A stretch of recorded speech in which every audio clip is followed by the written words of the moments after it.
आइए जानते हैं आज की कुछ प्रमुख अंतर्राष्ट्रीय खबरों को। पहले एक नजर आज की हेडलाइंस पर। 3 बार पॉलीग्राफी टेस्ट, फिर भी न मर्डर वेपन मिला न श्रद्धा का सिर। 25 दिन में कहां पहुंची जांच। पांडव नगर में श्रद्धा जैसी एक और वारदात, शव के टुकड़े कर फ्रिज में रखा, आधी रात ग्राउंड में फेंका, मां बेटा गिरफ्तार। राजधानी में जरूरत पड़ी तो कड़े फैसले लेने से नहीं हिचकेगी कांग्रेस, अशोक गहलोत को चेतावनी। खड़गे का मोदी पर तंज, हम अछूत हैं, चुनावी सभा में बोले तुम्हारी चाय कोई पीता तो है, मेरी चाय भी कोई नहीं पीता। सूरत में केजरीवाल के रोड शो में पथराव, गुजरात में कर रहे थे चुनाव प्रचार। जीरो कोविड नीति के बावजूद चीन में एक दिन में कोरोना के 40,000 केस, उठी जिनपिंग के इस्तीफे की मांग। अफगानिस्तान में भूखमरी के हालात, भूख से रोते बच्चों को सुलाने के लिए मां बाप नींद की दवा दे रहे हैं, बेटियों को बेच रहे हैं।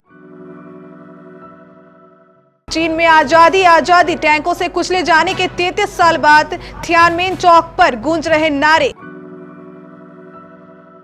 रोहित शेट्टी की सर्कस का टीजर रिलीज हुआ, जबरदस्त कॉमेडी का तड़का लगाते दिखेंगे सितारे। 2 दिसंबर को रिलीज होगा ट्रेलर। और ऋतुराज गायकवाड़ का धमाका, 1 ओवर में जड़े 7 छक्के, यूपी के खिलाफ बनाया तूफानी दोहरा शतक।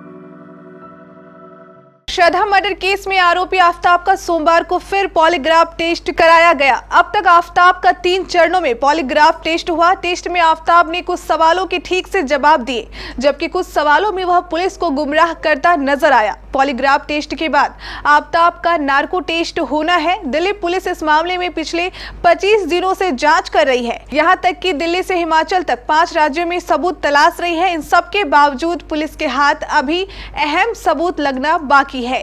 ऐसे में पुलिस को अब नार्को टेस्ट से उम्मीदें लगी हुई हैं। श्रद्धा हत्याकांड में आज आरोपी आफ्ताब का एक बार फिर पॉलीग्राफी टेस्ट हुआ। आफ्ताब को तिहाड़ जेल से डायरेक्ट एफएसएल के सामने हाजिर किया गया। दिल्ली में श्रद्धा मर्डर जैसी एक और वारदात को अंजाम दिया गया है। इस हत्याकांड को एक मां बेटे ने मिलकर किया है। इस मामले में क्राइम ब्रांच ने एक महिला और उसके बेटे को गिरफ्तार किया है और बताया जा रहा है कि बेटे ने मां के साथ मिलकर पिता की हत्या को अंजाम दिया और फिर शव को काटकर फ्रिज में रख दिया।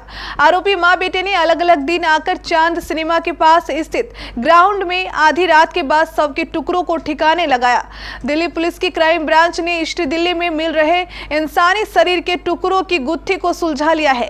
पांडव नगर के रहने वाले एक युवक की लाश को एक घर में रोज काटकर उसे फ्रिज में रखा जाता था, जिसके बाद रोजाना शव के टुकड़ों को पांडव नगर और ईस्ट दिल्ली के अलग अलग इलाकों में फेंक दिया जाता था।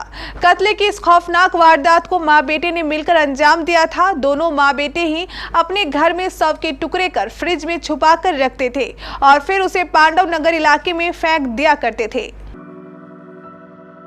राजस्थान के मुख्यमंत्री और कांग्रेस के वरिष्ठ नेता अशोक गहलोत के हालिया इंटरव्यू से बवाल मच गया है। इस इंटरव्यू में गहलोत ने सचिन पायलट को लेकर अपनी भड़ास निकाली थी। इसके बाद कांग्रेस ने चेतावनी जारी की है। रविवार को कांग्रेस ने कहा कि अशोक गहलोत को पिछले हफ्ते एक न्यूज चैनल में दिए गए इंटरव्यू में सचिन पायलट को लेकर कुछ खास शब्दों का इस्तेमाल नहीं करना चाहिए था। राहुल गांधी की भारत जोड़ो यात्रा से इतर इंदौर में कांग्रेस के वरिष्ठ नेता जयराम रमेश ने कहा कि अगर जरूरत पड़ी तो राजस्थान में संगठन को मजबूत करने के लिए कांग्रेस कड़े फैसले लेने से नहीं हिचकेगी।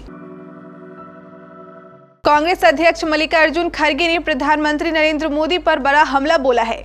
गुजरात में प्रचार के लिए पहुंचे खड़गे ने रविवार को सूरत की रैली में खुद को अछूत और प्रधानमंत्री को झूठों का सरदार बताया। खड़गे ने कहा, प्रधानमंत्री खुद को गरीब कहते हैं, लेकिन मुझसे बड़ा गरीब कौन होगा, मैं तो अछूत हूं। खड़गे ने सूरत की सभा में जो कुछ कहा उसे हम जयों का त्यों यहाँ पेश कर रहे हैं। खड़गे बोले, आपके जैसा आदमी जो हमेशा क्लेम करते हैं मैं गरीब हूं, अरे भाई हम भी गरीब हैं, हम तो गरीब से गरीब हैं, हम तो अछूतों में आते हैं। कम से कम तुम्हारी चाय तो कोई पीता है, मेरी चाय भी नहीं पीता कोई, और फिर आप बोलते हैं मैं गरीब हूं, मेरे को किसी ने गालियां दी, मेरे तो हैसियत क्या है। गुजरात में इन दिनों विधानसभा चुनाव की चलते रोड शो और जनसभाएं हो रही हैं। ऐसे में आज आम आदमी पार्टी प्रमुख अरविंद केजरीवाल एक रोड शो कर रहे थे, जहां उनके ऊपर पत्थर फेंके गए हैं। वे सूरत में एक रोड शो कर रहे थे। बता दें कि इस रोड शो को मीडिया भी कवर कर रही थी, तो कैमरों पर भी पत्थर लगे। जब यह पत्थरबाजी शुरू हुई तो अरविंद केजरीवाल अपनी गाड़ी के अंदर चले गए और जब फिर से उनकी सुरक्षा सुनिश्चित की गई तो वो दोबारा आकर रोड शो करने लगे। चीन में कोरोना का कहर लगातार बढ़ता ही जा रहा है। देश में पिछले 24 घंटे में 40,000 से अधिक नए मामले सामने आए हैं। ये लगातार 5वें दिन रिकॉर्ड केस सामने आए हैं। इनमें से 3,822 लक्षण वाले थे और 36,525 बिना लक्षण वाले। राजधानी बीजिंग में ही 4,000 मामले सामने आए हैं। वहीं संक्रमितों की संख्या में बेतहाशा वृद्धि के बाद लॉकडाउन में और सख्ती की जा रही है। लोगों को घरों से निकलने पर पाबंदी लगाई जा रही है, जिससे लोग भड़के हुए नजर आ रहे हैं। सैकड़ों की संख्या में लोग सड़क पर उतर आए हैं। चीन में बीते 3 दिनों के आंकड़ों से पता चलता है कि देश में कोरोना की रफ्तार तेज हो गई है।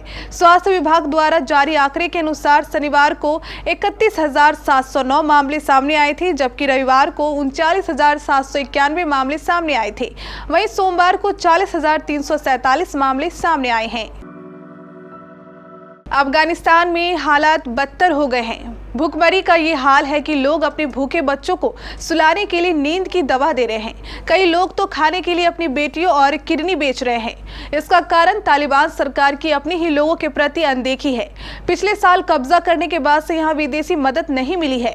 अफगानिस्तान के तीसरे सबसे बड़े शहर हेरात के बाहर मिट्टी के कच्चे घरों में हजारों लोग जीने के लिए संघर्ष कर रहे हैं। यहाँ रहने वाले अब्दुल वहाब का कहना है कि महीने में ज्यादातर दिन परिवार के एक समय के खाने तक का जुगाड़ नहीं हो पाता है। हमारे बच्चे भूख से रोते हैं और रात को सो नहीं पाते। इस कारण वह फार्मेसी से नींद की दवा ले आते हैं। वहां रहने वाले लगभग अधिकतर लोग ऐसा ही करते हैं। चीन के थियानमेन चौक की घटना सरकार दमन के रोंगटे खड़े कर देने वाली कहानी है। 33 साल पहले इस चौक पर चीन की कम्युनिस्ट सरकार ने प्रदर्शन कर रहे निहत्थे छात्रों को टैंक से रौंदवा दिया था। चीन की कम्युनिस्ट पार्टी ने तानाशाहों को भी क्रूरता में मात देने वाले इस कांड में चीनी सेना को प्रदर्शन कर रहे छात्रों किसानों को सीधा सीधा कुचल देने को कहा था। इस कांड में 3 से 4 हजार छात्र मारे गए थे। यूरोप की सरकारें तो मरने वालों का आंकड़ा 10,000 तक बताती है। 4 जून 1989 को हुई इस घटना को सरकारों द्वारा अपने ही नागरिकों पर ढाए गए अत्याचार की कहानियों में सबसे ऊपर रखा जाता है। चीन में आज जब कोरोना बंदिशों और लॉकडाउन के खिलाफ देशव्यापी प्रतिबंध चल रहा है, तो ये चौक एक बार फिर से चर्चा में है। रणवीर सिंह, पूजा हेगड़े और Jacqueline Fernandez starrer movie Circus का टीजर रिलीज हो गया है। इस फिल्म में रणवीर सिंह अहम किरदार में दिखाई देंगे। वैसे ये कहना भी गलत नहीं होगा कि रोहित शेट्टी की फेवरेट टीम को इसमें कास्ट किया गया है, जिसमें जॉनी लीवर, संजय मिश्रा जैसे कई दिग्गज कॉमेडियन शामिल है। इस टीजर की शुरुआत संजय मिश्रा से होती है, जो बताते हैं कि सर्कस 60 के दशक की कहानी है। फिल्म में रणवीर और वरुण शर्मा डबल रोल में हैं। विजय हजारे ट्रॉफी में सोमवार को इतिहास रचा गया है। महाराष्ट्र और उत्तर प्रदेश के बीच हुए मैच में फैंस को एक ही ओवर में 7 छक्के देखने को मिले। यह रिकॉर्ड इंडियन प्रीमियर लीग में चेन्नई सुपर किंग्स के लिए खेलने वाले ऋतुराज गायकवाड़ ने बनाया है, जिन्होंने यहां क्वार्टर फाइनल मैच में दोहरा शतक भी जड़ा। उत्तर प्रदेश के खिलाफ इस मैच में महाराष्ट्र ने पहले बल्लेबाजी करते हुए 50 ओवर में 330 का स्कोर बनाया और 5 विकेट खो दिए। कप्तान ऋतुराज गायकवाड़ ने सिर्फ 159 बॉल में 220 रनों की नाबाद पारी खेली। अपनी इस इनिंग में उन्होंने 10 चौके और 16 छक्के जमाए। कमाल तो तब हुआ जब पारी के 49वें ओवर में ऋतुराज गायकवाड़ ने 7 छक्के जमा दिए।